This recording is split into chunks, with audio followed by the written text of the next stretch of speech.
உங்க சிஸ்டர் சக்தி அக்காவை பத்தி சொல்லுங்க. உங்க லெஃப்ட் ஹேண்ட்ல என்ன டேட்டோ இருக்கு சொல்ல முடியுமா அப்படின்னு. இது வந்து நிறைய பேர் கேட்டிருந்தீங்க. அக்கா உங்க அப்பாவை உங்களுக்கு எவ்வளவு பிடிக்கும், அவரை எவ்வளவு மிஸ் பண்றீங்க, நீங்க எப்போ 1M ரீச் பண்ணுவீங்க? அதுக்கு ரீசன் வந்து இதுதான். நான் அதுக்கு வந்து கம்ப்ளைண்ட்டும் ரைஸ் பண்ணியிருக்கேன். எதுவுமே சொல்லக்கூடாது அப்படிங்கறது ஒண்ணு இருக்கு. ஏன்னா நடக்காம போறதுக்கு வாய்ப்பு இருக்கு. நெக்ஸ்ட் கொஸ்டின் என்னன்னா, நெகட்டிவ் கமெண்ட்ஸ் எல்லாம் வருது, வேற ஜாப் பார்த்து போலாம்னு தோணலையா உங்களுக்கு? நான் உங்களோட ஃபாலோவர்ஸ் தான், நான் ஒரு திருநங்கை, உங்களை எனக்கு ரொம்ப பிடிக்கும், எப்பவும் நீ நல்லா இருப்பமா அப்படின்னு போட்டிருக்காங்க. அக்கா உங்களுக்கு வர ப்ராப்ளம்லாம் எப்படி ஃபேஸ் பண்றீங்க அக்கா? உங்க வீடியோஸ்லாம் சூப்பரா இருக்கு. ஓன் ஹவுஸ் எப்போ அப்படின்னு சொல்லி கேட்டிருக்கீங்க. மூஞ்சிக்கெல்லாம் சப்ஸ்கிரைப் பண்ண முடியாது சி அப்படின்னு போட்டிருக்காங்க. நீங்க இருக்கிற ஹவுஸ் ரெண்டா இல்ல ஓன் ஹவுஸ் அக்கா அப்படின்னு கேட்டிருக்கீங்க. சிஸ்டர் நெகட்டிவ் கமெண்ட்ஸ் நினைக்காதீங்க, பாசிட்டிவ் மட்டும் மைண்ட்ல வச்சுக்கோங்க. ஓகேவா சிஸ்? ஏன் நீங்களா கெட்ட வார்த்தை பேச மாட்டீங்களா, உங்களுக்கு எல்லாம் அசிங்கமா வராதா அப்படின்னு கண்டிப்பா கேட்பீங்க.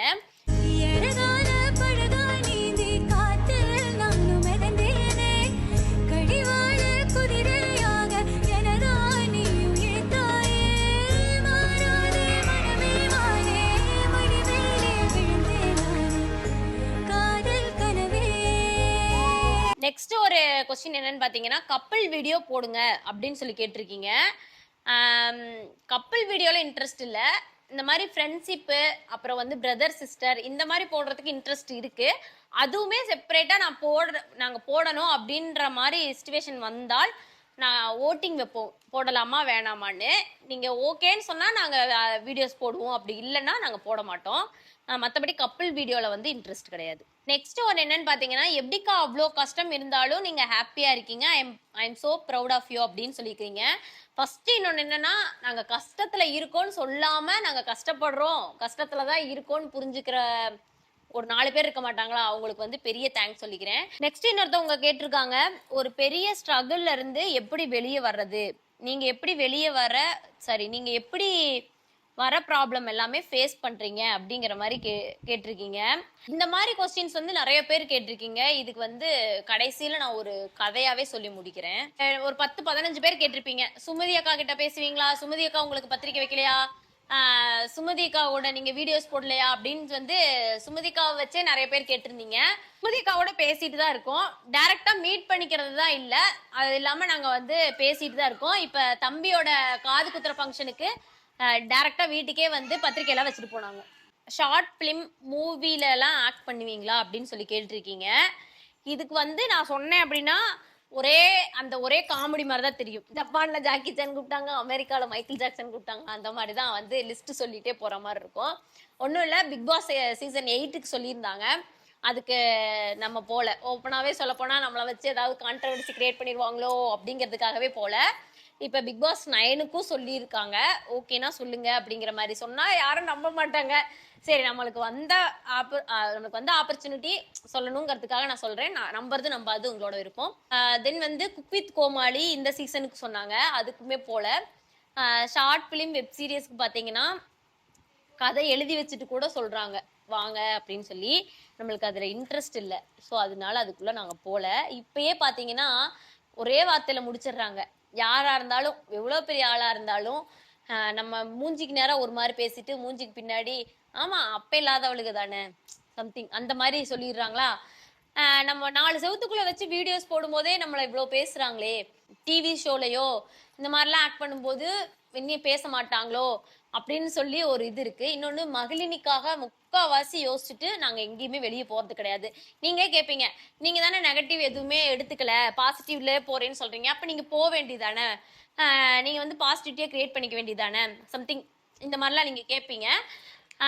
இன்னொன்னு முக்கியமான ரீசன் என்னன்னு பாத்தீங்கன்னா, மகளினி தான். அவளுக்கு வந்து இப்பதான் அவ வந்து பேசுற வயசு, அவளோட ஏஜ் வந்து பாத்தீங்கன்னா 2.25 ஆகுது. ஸோ அவளுக்காகவே யோசிச்சுட்டு எதுலையுமே போல. பிக் பாஸ் சீசன் 8க்கு பாத்தீங்கன்னா 2 பேருமே வாங்கன்னு சொல்லியிருந்தாங்க. ஆனா பேசும்போது இப்படி ஊடல வருது. 2 பேருமே வாங்க அப்படிங்கிற மாதிரி சொன்னாங்க. பாதியில செருப்ப கலட்டி அடிச்சிருவேன். சத்திய சொன்ன ஒரே வார்த்தை, பாப்பா இருக்கா சோ அதனால வேண்டாம் அப்படிங்கிற மாதிரி சொல்லிட்டா. நான் வந்து எனக்கு ஒரு விஷயம் என்னன்னா, ஐயோ கான்ட்ரவர்சி எங்கன்னு இதாயிடுச்சுன்னா என்ன பண்றது அப்படிங்கிற மாதிரிட்டு நான் போல. பாப்பாவை விட்டு கொஞ்ச நேரம் ஒண்ணுமே கிடையாது. எங்க அம்மா ரேஷன் கடைக்கு தூக்கிட்டு போயிருப்பாங்க, இல்லைன்னா எங்கேயாச்சும் நாங்க எங்கேயாச்சும் ப்ரொமோஷனுக்கு ஒரு 1 மணி நேரம் 2 மணி நேரம் இந்த திண்டுக்கல்லாம் பாத்தீங்கன்னா இங்க இருந்து 1 hour டிராவல் போயிட்டு அங்க 1 மணி நேரம் ஷூட் இருக்கும்.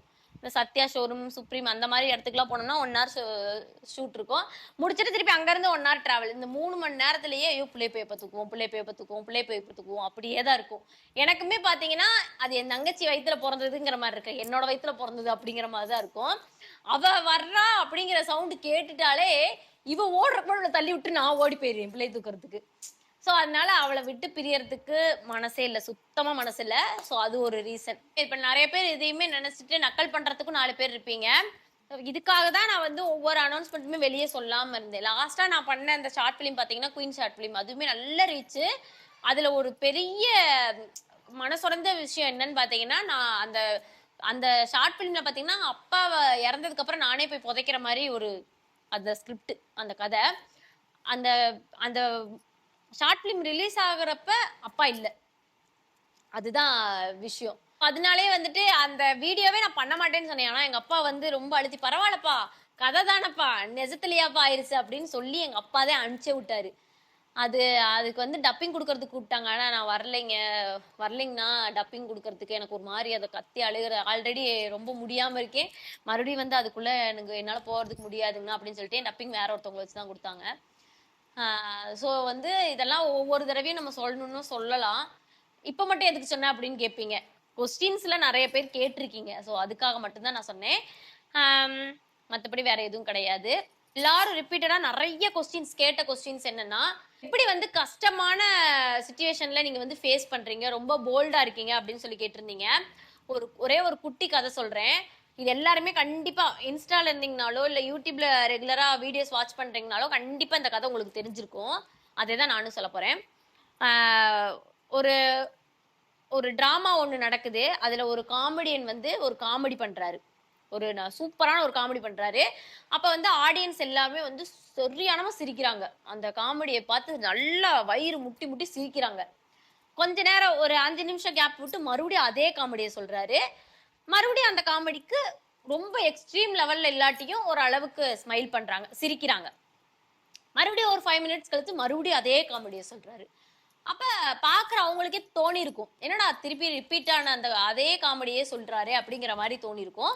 அதுக்கும் லேசான ஒரு ஸ்மைலோட விட்டாச்சு. 4வது தடவையும் அதே காமெடியை சொல்றாரு.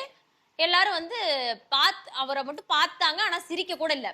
5வது தடவை அதே காமெடியை சொல்லும் போது எல்லாருக்கும் ஒரு மாதிரி வெறுப்பாய் கோவம் தான் இருக்கும். அந்த காமெடின்னு சொல்ற காமெடியவே பாத்தீங்கன்னா ஒரு தடவைக்கு 5 தடவை சொல்லும் போது கேட்டு சிரிக்க முடியல. நம்ம மட்டும் ஏன் வர்ற கஷ்டத்தை மட்டும் வச்சுட்டு ஐயோ கஷ்டம் வருதுன்னு நினைச்சிட்டு அந்த கஷ்டத்துக்குள்ளேயே உட்காந்துருக்கணும். நம்ம அந்த கஷ்டத்தை தட்டி விட்டு போவோமே, நம்ம பாட்டுக்கு லைஃப் ஜாலியா பார்த்து நம்ம பாட்டுக்கு சிரிக்கிறத பார்த்துட்டு நம்மளை தேடி வர கஷ்டம் கூட நம்மளை பார்த்தோன்னா ஐயோ இவங்கிட்ட போனா இவன் நம்மளவே போனாலும் அடிச்சு கீழே தள்ளிடுவானுப்பா, நம்ம போயிடலாம்ப்பா பேசாம அந்த பக்கமா அவனோட வழியை தாண்டி போயிடலாம்ப்பான்ட்டு அந்த கஷ்டம் நம்மளை தாண்டி போயிடும். அப்படிதான் நினைச்சுக்கணும். மூச்சு முட்டுது, தண்ணி வேற குடிக்கணும். ஸோ வந்து இப்படிதான் போறோம். அதே மாதிரி நினைச்சிட்டு நீங்களுமே போயிருங்க. யாருக்குமே வந்து சொல்லும் போது அப்படிதான் இருக்கும். ஒவ்வொரு பிரச்சனையிலையும் எல்லாரும் உட்கார்றது கரெக்ட் தான். அந்த பிரச்சனையை ஃபேஸ் பண்றவங்களுக்கு தான் தெரியும் அதோட வீரியம் எப்படி இருக்குன்னு சொல்லி. ஸோ நம்ம அதவே நினைச்சிட்டு உட்காராம என்னதான் நம்ம ஃபீல் பண்ணாலும் அதுல இருந்து வெளியே வரணும். வெளியே வந்தாதான் நம்மளோட அடுத்த என்னங்கிறத நம்ம பார்க்க முடியும். ஸோ நீங்களும் அந்த மாதிரி ஒரு தடவை ட்ரை பண்ணி பாருங்க. அந்த கஷ்டமே நம்மளை பார்த்து பயந்து ஓடி இருந்தா நான் சொல்லுவேன். நெக்ஸ்ட் இதுதான் வந்து லாஸ்ட் அண்ட் ஃபைனல் கொஸ்டின். வளவளன்னு இவ்வளவு நேரம் இழுத்தாச்சு. இது எத்தனை பார்ட்டா போடுறது, எவ்வளவு நேரம் போடுறதுன்னு ஒன்றும் தெரியல. இதான் லாஸ்ட் கொஸ்டின். உங்களோட நெக்ஸ்ட் பிளான் என்னன்னு கேட்டிருந்தீங்க. நெக்ஸ்ட் பிளானை கண்டிப்பா நான் அதுல சொல்ல மாட்டேன். ஏன்னா அது சொன்னாலும் நடக்காம போயிருமோ அப்படின்ற ஒரு இது இருக்கு. ஆனா கண்டிப்பா ஒரு விஷயம் இருக்கு. அது என்னங்கிறத அது நடந்ததுக்கு அப்புறமா அதுக்குன்னு ஒரு வீடியோ போடும்போது கண்டிப்பா நான் சொல்றேன். என்னோட நெக்ஸ்ட் பிளான் வந்து அதுதான். ஆனா நான் இது எதுவுமே சொல்லலை. இது ஒரு சர்ப்ரைஸ், ஒரு ட்விஸ்ட் அந்த மாதிரி வச்சுக்கலாமே. இது வந்து கடைசியில நான் ஒரு கொஸ்டின் மார்க்காவே நான் முடிக்கிறேன். என்னவா இருக்கும் அப்படின்னு யோசிச்சிருந்தீங்கன்னா கண்டிப்பா வந்து எனக்கு இன்ஸ்டால சொல்லுங்க. ஒருவேளை இதா இருக்குமோ அதா இருக்குமோன்னு யோசிப்பீங்கல்ல, அது வந்து கண்டிப்பா சொல்லுங்க. ஆனா இது எல்லாருக்குமே வந்து ஒரு ட்விஸ்டா இருக்கும், ஒரு சர்ப்ரைஸா இருக்கும். அது சீக்கிரமா நடக்கணும்னு நானும் வேண்டிக்கிறேன். அது கண்டிப்பா சீக்கிரமா நடக்கும். அதுதான் வந்து என்னோட நெக்ஸ்ட் பிளான்.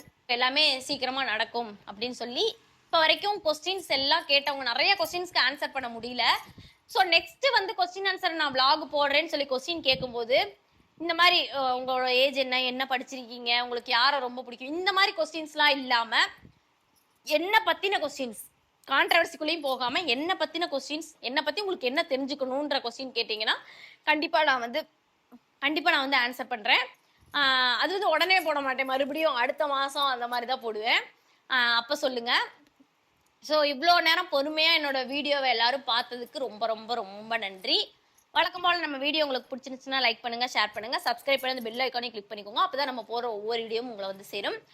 நெக்ஸ்ட் ஒரு சூப்பரான vlogல மீட் பண்றேன். அதுவரை உங்களிடமிருந்து விடைபெறுவது உங்கள் கனிமொழி பாபு. டடா.